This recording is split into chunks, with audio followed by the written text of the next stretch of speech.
in here looking at what Bard and GA4 might have in common and how we can connect the two. Because wouldn't it be cool if you could ask Bard for information on what's going on over in your on your website through GA4 and a connection there.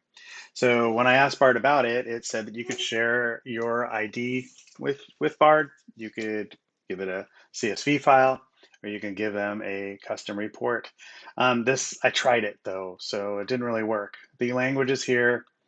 The ability to do this works. I said, hey, here, remember it, please use it. And it agreed with me.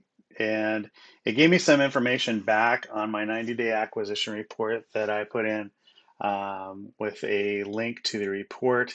And originally I'm like, okay, yeah, organic search was the top one for this channel, but it did not mention paid, which was second. And it really should have. So it's not quite there yet. So what we call this in the AI world is hallucinations. I'm kind of thinking Bard is on Molly or Shrooms. So I tried it a couple different ways. I tried an acquisition report as well, and tried to see what's driving most conversions. And the truth is that this was all wrong. Organic was tops, paid was second. Again, it didn't mention paid. So was Bard on Shrooms or was it reality? So I didn't expect a whole lot, but I thought I'd double check. And before we get too far in it, it's a good idea to do this. Here I am trying another way of looking into it in terms of sharing a report. And again, it says my bounce rate is 60, which it's never ever been close to. Most websites have a bounce rate that's above 80% or even 90% in most cases. So this didn't make sense. I've been talking to a lot of other analytics nerds in the field, and they're seeing the same thing. But we're really interested to see what happens. This kind of report where it says, hey, your home page is the most engaged page, you might consider doing X, Y, and Z. Those are the kind of things that'd be really great for most website owners to see out of Bard, right? So again, the analytics terms and definitions used by today's GA4 was not present in what Bard brought back to me. It was with the Google Analytics immediately prior, and I've got a typo there. Excuse the first real day. I'm part Swedish, so I think that's why that showed up that way. Anyway, again, the 60% bounce rate wouldn't be realistic. So I'm going to keep on trying this. So I tried a CSV style report as well.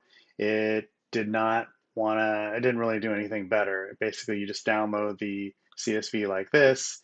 I put it in my Google Drive and tried it that way. And here, again, it got the info wrong. So it gave me this nice little looking report. But when I put the numbers next to each other from Google Analytics to Bard and what it said was in the report, it didn't match. This is only one off. So it makes me wonder why it didn't match. Maybe it didn't think that it was looking at actual numbers and thought it was looking at text.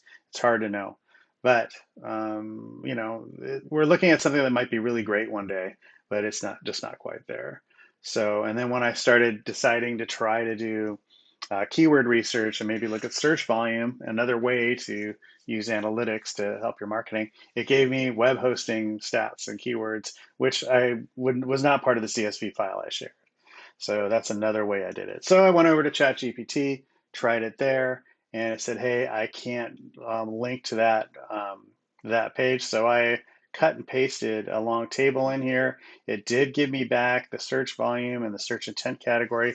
It missed a lot of the keywords that I had put in there, however, but it did for my notary business give me some ideas here, and the numbers did match to what I had in the keyword research report that I was sharing. So that's good. Adding the search intent column was something new. It was interpreted by ChatGPT, and it was good to see that it pretty much got that right. But typically, I look at navigational or informational or transactional as my search intent categories. So I asked it to take a look at that and gave it a little more definition, and it did this. That was great, but again, it missed a bunch of the keywords that I had included. So ChatGPT gets some good points here, and we're getting towards getting better. Bard is going to change really daily, and it really is. Like last week, they added 40 more languages. I mean, that kind of thing is going to happen here on a daily, weekly basis, and we're going to see a lot of change really quickly. So, and here I am throwing my analytics report in just as like cut and paste, and it gave me a nice little report back in ChatGPT 2, which included the numbers, and the numbers match what I had. So that's my little story on Google Analytics and um, Bard and a little bit of ChatGPT.